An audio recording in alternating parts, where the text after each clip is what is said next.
Bonsoir et bienvenue dans le monde de demain. Consommer des produits locaux, de qualité, au juste prix et qui s'inscrivent dans une économie circulaire est une demande bien présente chez les consommateurs. Plusieurs entreprises genevoises s'engagent dans la voie de la durabilité, du contenant au produit en passant par la production.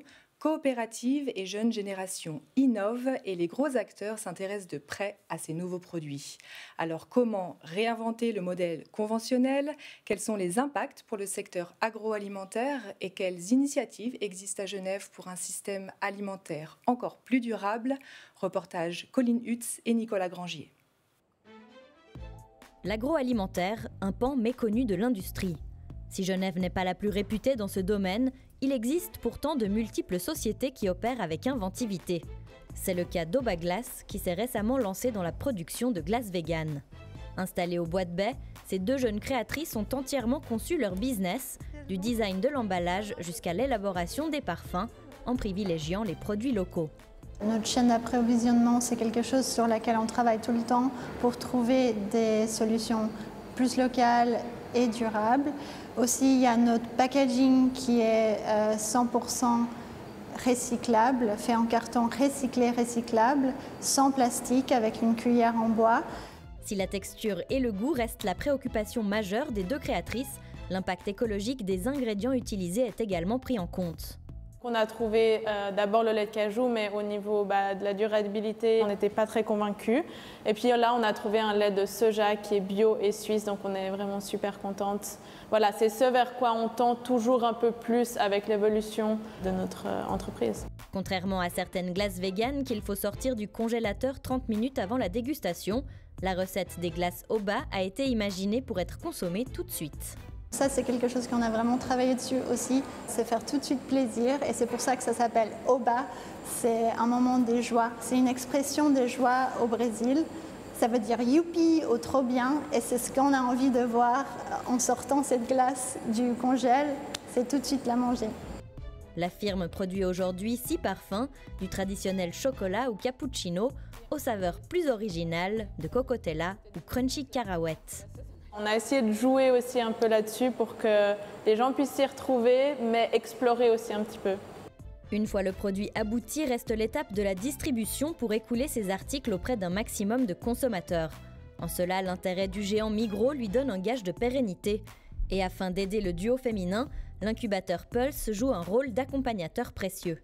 On va participer à Pulse pendant une année là, et je pense que ça va aussi beaucoup pouvoir nous aider. On va avoir un soutien, un coach, des ateliers, donc je pense que ça aide beaucoup aussi. Une preuve encore que l'esprit entrepreneurial et le développement durable vont de pair.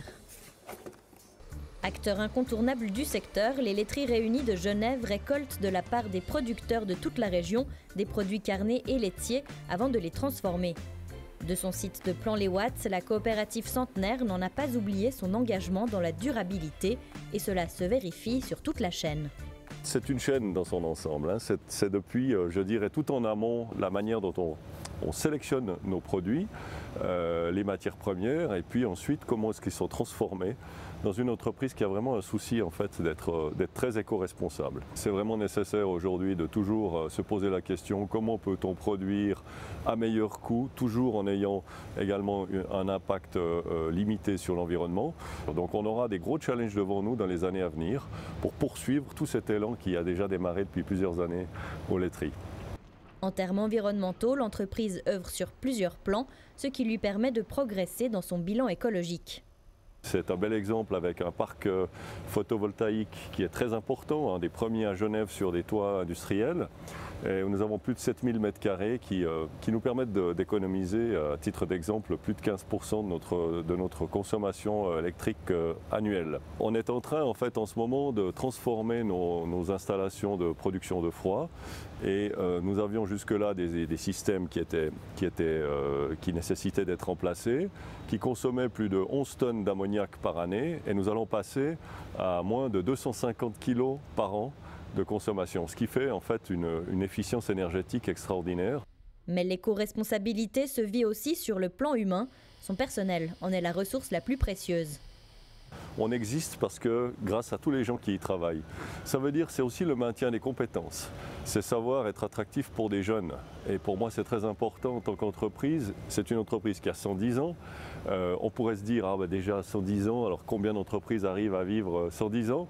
J'aime bien penser que c'est plutôt le début de l'histoire et puis que toutes les générations futures vont continuer à alimenter l'esprit et surtout la qualité de tout ce qui est fait dans cette grande entreprise.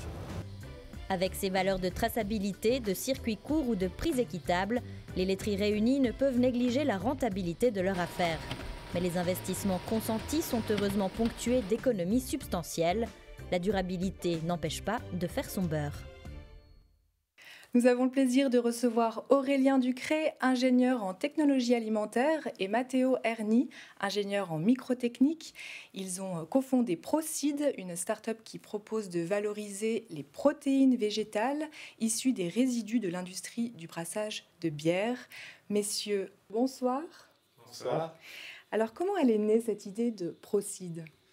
Alors l'idée, elle est née dans le cadre de nos études de master, où on s'est rencontrés avec Aurélien et puis Julia, où en fait on étudie vraiment en face d'une brasserie, enfin on étudiait, et puis on voyait toutes les semaines un camion qui venait récupérer une sorte de pâte, et puis on s'est demandé ce que c'était, on est allé toquer à la brasserie, et c'est le brasseur qui nous a expliqué que lui, il avait des problèmes et des questionnements par rapport à valoriser cette drèche. Alors, quels sont les événements et les soutiens qui ont permis de développer Procide, qui est à la base un projet plutôt académique ? Alors justement, il y a déjà eu les études, donc le Master InnoKick, où on a pu vraiment apporter cette idée comme notre thèse de master. Et on a vraiment eu de la liberté dans la définition du cadre de recherche et de travail. Et puis après ça, on a vraiment pu, dès la sortie de l'école, profiter du tissu d'innovation et des startups en Romandie, qui est vraiment super dense. Et puis on a participé à des concours, à des cours de perfectionnement. Et puis aussi maintenant, on a pu rejoindre différentes structures. Alors Aurélien, sur la partie un peu plus technique, en quoi votre technologie d'extraction des protéines de drèche est innovante et à quoi il ressemble finalement le produit final ? Donc avec Procide, on développe un processus d'extraction pour extraire les protéines naturellement présentes dans les drèches de brasserie pour en faire un concentré protéiné sous forme de poudre. Et l'innovation, elle vient vraiment de la revalorisation donc d'un déchet par un mode de transformation qui est relativement simple et durable, et pour obtenir donc un produit qui est bon pour la santé de l'être humain et celle de la planète. Quelles sont les industries que vous visez aujourd'hui ? Donc, dans un premier temps, les premières industries sont celles de la boulangerie industrielle qui développe ses gammes nutritives et durables, et ensuite tous les produits de biscuiterie ou de pâtes. Et ensuite, on développera vers d'autres produits un peu plus nutritionnels. Alors, vous prévoyez la production des premiers lots sur le marché en deuxième trimestre 2022. Quels sont les défis que vous rencontrez aujourd'hui pour atteindre cet objectif ? Alors, je dirais qu'il y en a deux principaux. Le premier, c'est le défi, on va dire, légal et administratif qui concerne la mise sur le marché d'un produit alimentaire. Donc, il y a des tests à effectuer et puis il y a aussi vraiment, il faut s'inscrire dans le cadre sanitaire, etc. Et puis le deuxième, il est plus logistique parce qu'on va devoir vraiment mettre en place toute la chaîne d'approvisionnement de la ressource, la drèche, aussi avec des transformateurs, des fabricants et puis bien sûr des partenaires qui vont nous aider à incorporer et tester. Alors, Procide se développe entre le Valais et Genève. Et finalement, quelle est la complémentarité de ces deux cantons ? Alors, pour nous, la complémentarité, elle est presque parfaite parce qu'à Sion, on profite vraiment de leur savoir-faire dans tout ce qui est la food tech et aussi tout l'écosystème valaisan qui est très développé pour ça. Et puis, à Genève, avec l'incubateur Pulse qu'on a rejoint il y a à peu près 6 mois, là, on bénéficie plus de tous les aspects commerciaux et puis peut-être business development, avec aussi, on a du coaching, etc. Donc, pour nous, on a vraiment les deux aspects de l'entreprise qui sont réunis. Les ambitions pour Procide ? Donc oui, comme je vous ai dit avant, on veut après, pour la suite, s'orienter dans des produits plus nutritionnels et voir atteindre un niveau parapharmaceutique avec vraiment des compléments alimentaires pour les personnes en bonne santé et aussi en moins bonne santé.